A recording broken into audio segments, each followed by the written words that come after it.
Hello. I thought I could do my revert story. If you're a Muslim, then you heard of this word, which is how we say converting to Islam from not following Islam in our life. My revert story. I've been thinking about this for a few days. Is this a good time to do that? Well, in fact, I hadn't thought about doing a revert story. But I've also shied away from talking about my religion because I posted a short about my prayers about a month or two ago, and people started calling me a dickhead. I didn't even say anything about my religion. I just said, I just didn't really say anything, but it was enough to provoke people.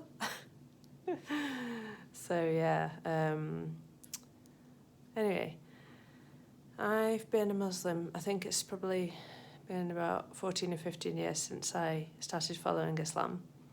And before that, I had not studied so much, that's a bit of a strong word, but I'd looked into various religions and not sort of chosen any, but kind of, not chosen any because I didn't really find any that were quite my cup of tea. And I found out about Islam when I was in Singapore through a Bangladeshi. Bangladesh is a Muslim country. It's like 80% Muslim at least. Or at least it was last time I checked the statistics. And some of my housemates, including the one who helped me learn about Islam, were also Bangladeshi. And they were so happy because I decided to convert to Islam within like a few weeks of living in Singapore. And these Bangladeshi housemates, they used to call me Babi, which is kind of like a sister. It's like, not a sister, it's like, I actually don't know what you translate it as. It's kind of like a sister, but it's like, it's not a sister. It's like an older, no, not older. Actually, I don't know the exact translation, but I've been called it quite a lot. And, I just want to talk about that. Yeah, I'm going to tell you something funny about that happened in Bangladesh at the airport as well. So, these Bangladeshi housemates, they were so enthusiastic. And when I used to get home from work and come into the flat, then they used to give me salam really, really loudly and kind of really get a kick out of the fact that they could give salam to me because I was a Muslim, and then they used to call me Babi, and they were so sweet towards me. It was a really nice connection to have with the housemates. And the thing about Bangladesh was, once when I went to Bangladesh, I'd already been there a couple of times, and so it's probably like the third or fourth time that I went there. When I was going through the desk, when you arrive in a country and then you have to go through and have certain checks done, I was in the queue for whatever category I was, because I wasn't Bangladeshi. I mean, I'm not Bangladeshi, I wasn't Bangladeshi. And then my husband at the time, he was in the nationals queue, so he was in a completely different part, so we couldn't go through together. And when I was going through, the police officer on the desk was checking my documents and just looking at my, I don't know, the passport or the information and everything. and then when the penny dropped that I was actually married to a Bangladeshi, he was so excited. It was absolutely hilarious. What did he say? He started calling over all his friends and stuff. He was like, "Oh, you are our baby. You are our baby." They were basically not physically giving me a hug because that wouldn't be appropriate in our religion, but they were all so happy. They were kind of welcoming me with open arms because I'm a Muslim and I was married to a Bangladeshi, and they were just so happy about it. Oh, it was really sweet. I hope it comes back to me what he actually said, because it was absolutely hilarious. Because there was kind of some moments of tension. I think he was trying to work out like what I was doing. I think he was asking me something like, what are you doing here? Are you here on holiday? Are you here to work? And stuff like that. He was trying to like work out what was going on with my permissions and stuff. And then when it finally clicked that I was there because my husband was Bangladeshi and I was going to visit our family, he was just so like absolutely delighted. So that was really cool. So anyway, revert story, yeah, Bangladesh. When my ex-husband was talking to me about Islam, it was really cool. It was like being brainwashed, but in a good way, because it wasn't like switching off. You can judge me for this, but if you judge me, I might just like delete your comment or just delete my video, depending on how mean you are. So like, it was like being brainwashed, but in a good way, because it's like, you know, if you imagine someone being brainwashed, if you're quite open-minded like I am, then you notice people being brainwashed a lot by the news and stuff like that, and it's just kind of like an eye roll thing. It's like, oh, why do people buy into all this stuff? Why do people support these wars? Or why do people like believe these politicians or whatever it is? Ugh, that's something that's just like, yeah.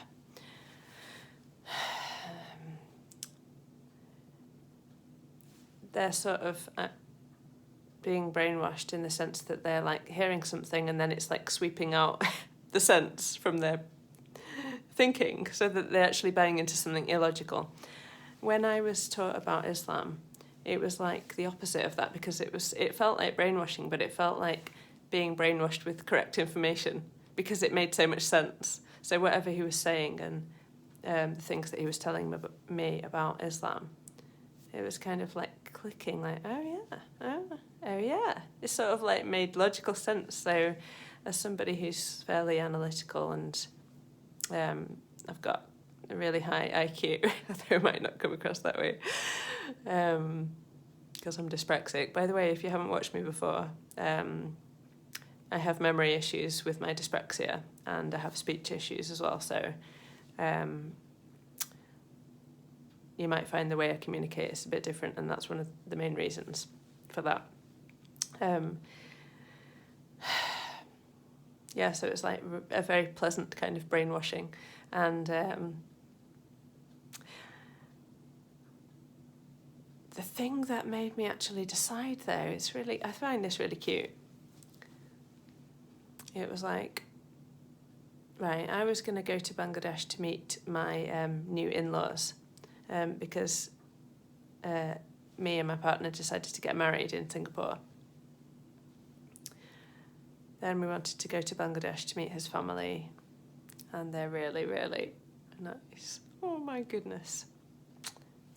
They're so loving and really great. Alhamdulillah. We were going to go to Bangladesh, and then we started to have some conversations where I was saying to my ex-husband, like, what we're going to, you know, are they going to sort of like ask if I'm Muslim? Because I wasn't Muslim yet when we got married. Stuff like that. And then he spoke to his parents about it, because we used to video call them, like, I think every day or however often. And his mum, who I call Ma, just said, oh, it's fine. She said this in Bengali, but the meaning was basically like, she'll come to Islam when she's ready. She had this kind of like faith that I was just going to come to it. And to me, it was just amazing that somebody could have that kind of faith in something. Like, how did she know? It made it feel like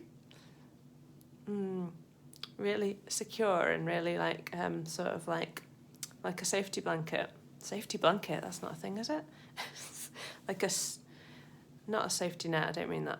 It was like a security blanket, is that what I'm looking for? I don't know what word I'm looking for. It felt like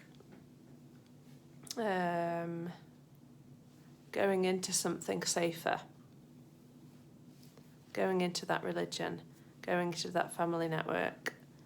It felt like going into something where people have that sort of faith that things are supposed to happen a certain way. It was really beautiful.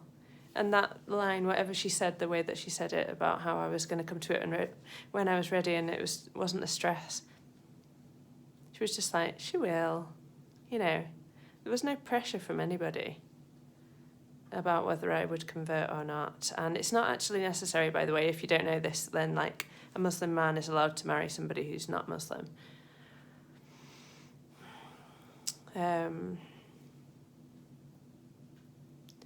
I decided I wanted to become a Muslim. And because we were in Singapore, I did this kind of ceremony thing at a sort of I don't know if it was called a convert centre or something. It was so brilliant. They offered a course. It was all free because it was funded by, I think, donations and stuff. And there were me and several other women, so I suppose they must have done like the women's conversion separately as a group to the men's, although the teacher was a male. So there were, no, wait a minute, there might have been a female teacher as well. Yeah, there was. Yeah. So we had like a few days of lessons about Islam and what the main beliefs are, and before we actually made a final decision about whether we were going to convert and everything. And the female teacher taught us how to pray. Prayer is a central part of our religion, so we have to do it. It's an obligation, and it has to be done in a certain way. And when we're doing it, we say certain things.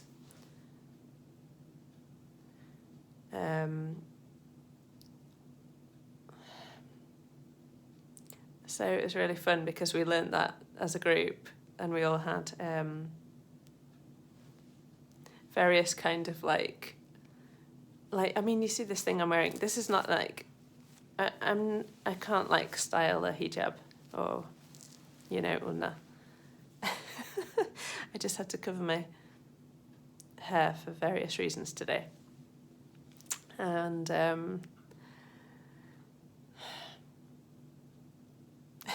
it's funny because everybody in the class was probably there because they were just about to marry somebody who was already a Muslim. So we were all kind of like from various parts of the globe, but we all had these kind of like makeshift outfits on, which didn't really match our sort of like. So if you look at me, then I would be like a white woman. I mean, I didn't like the term white, but I haven't found a better one yet. So let's say Caucasian. Anyway, whatever. But then dressed with this kind of like salwar kameez, like a kind of Bangladeshi style outfit, and then there'd be other people dressed in. Like somebody was from like what was it? Maybe one of the East Asian countries, but then dressed in the kind of like Indonesian clothes and stuff like that. It was just really funny. We all looked a bit like we didn't really know what we were doing, but we were like very earnest, and we were all trying our best to kind of like pick up everything and learn everything and study it, and we were all like really into it. It was so cool. And when we'd done a few days of lessons, then we did a ceremony. Well, everybody did that individually, so I did my ceremony, and we had witnesses there. And then they gave me a present. I haven't used it yet. I hope I can use it, inshallah, because it's an outfit for Hajj. Hajj is the pilgrimage for Muslims, and it's a white outfit from head to toe. So I've been carrying it around with me for the last 15 years, like whenever I moved house and everything, just taking that precious package with me, thinking like, oh, I love this thing. I got that as a present. They gave me a Quran, and I can't remember if they gave me anything else. That was the two main presents. That was really generous. It was a really generous gift. It was a really amazing experience to go through. And then I was like very busy memorizing the prayers because, like I said, we say the prayers in it. Well, I didn't say this, sorry. We say the prayers in Arabic. So those set prayers that we do 5 times a day, we say a certain thing in a certain way. And if you're familiar with it, part of it's kind of like the Lord's Prayer, but it's like an Arabic version. I hope I don't offend anyone by saying that. It's not exactly the same, but it's kind of like that's the, to me, it's quite similar content. And then we say set things at each movement, because you know, there's like certain movements that we do when we're praying. So I spent a few days really busily memorising the lines in Arabic that I needed to say when I was praying, because now I was a Muslim, now I need to pray. Inshallah, I need to like pray 5 times a day. And I was doing stuff like, I was at work all day, and then I'd come home and like catch up with the prayers that I'd missed in the day. I didn't know at that point that I could actually have prayed at work. Like, I learned that from a sister later on, that I could take my prayer mat anywhere, and then I could like pause whatever I was doing and pray on time. So, you know, at that point in my life, I hadn't realised that. So I'd come home from work, and then I'd pray like the prayers that I hadn't been able to do in the daytime, if it was an appropriate time to like catch up with those prayers. Because you can't just miss them and just think, oh, well, never mind. It's an obligation, so we have to try and do it, inshallah. If we're well enough to, you know, pray, then we should pray.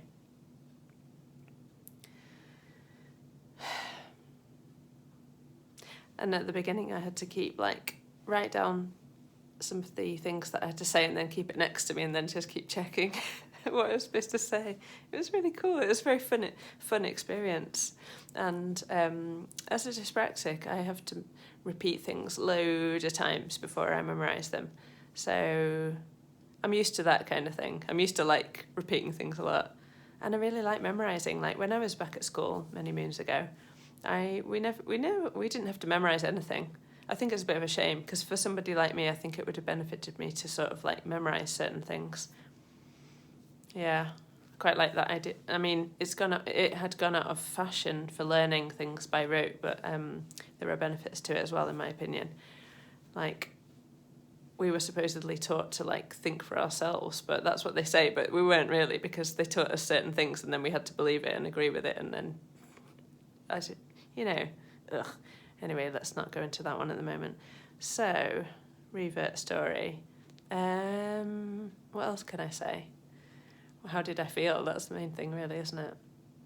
It was pretty exciting, because you do get told when you convert that you're like pure. So it's not as if I felt like I'd done anything terrible in my life, but it was still nice to think like it's sort of like a fresh start.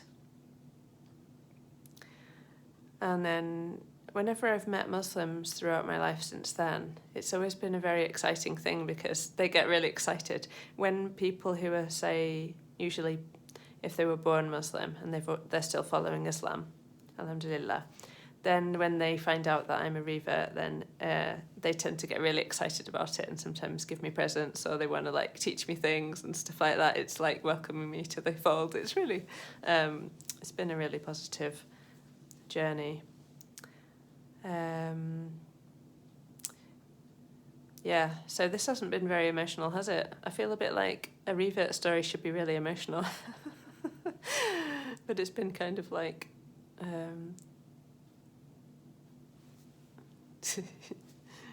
it just fitted into my life. It fitted into my life very well.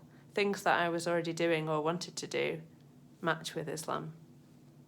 Not drinking, wanting to be modest, and wanting more sort of, I mean, the word segregation sounds horrible, but like kind of not mixing of the sexes.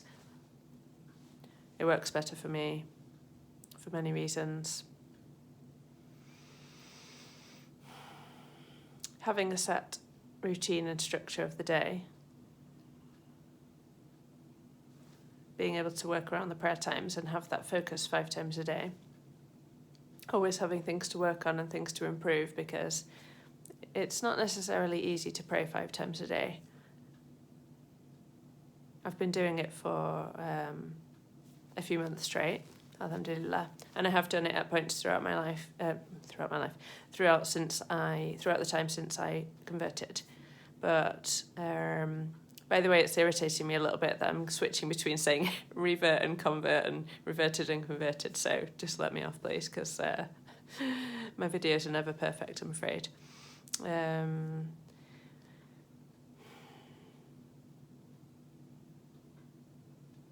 What was I on about? Something to do with, structure. Having like knowing what I'm supposed to do, knowing what I'm supposed to do. Can't speak now. Right, knowing what I am supposed to do, and you know, everything could be open to interpretation. However, it's good to have that framework that I could go back to, and if I'm stuck in something in my life, I can always pray, and I can always sort of like try to prioritize going back to that for my source of faith and how to handle a situation, and not attached to things in this world, but attach to a higher purpose. So I'm going to pause here. I'm going to watch this video back and see how it seemed like it was a bit flat to me, but you never know. I'm going to watch it back, and if I think it's interesting, then I'm going to post it for you all. And thank you if you watch this. Assalamu alaikum.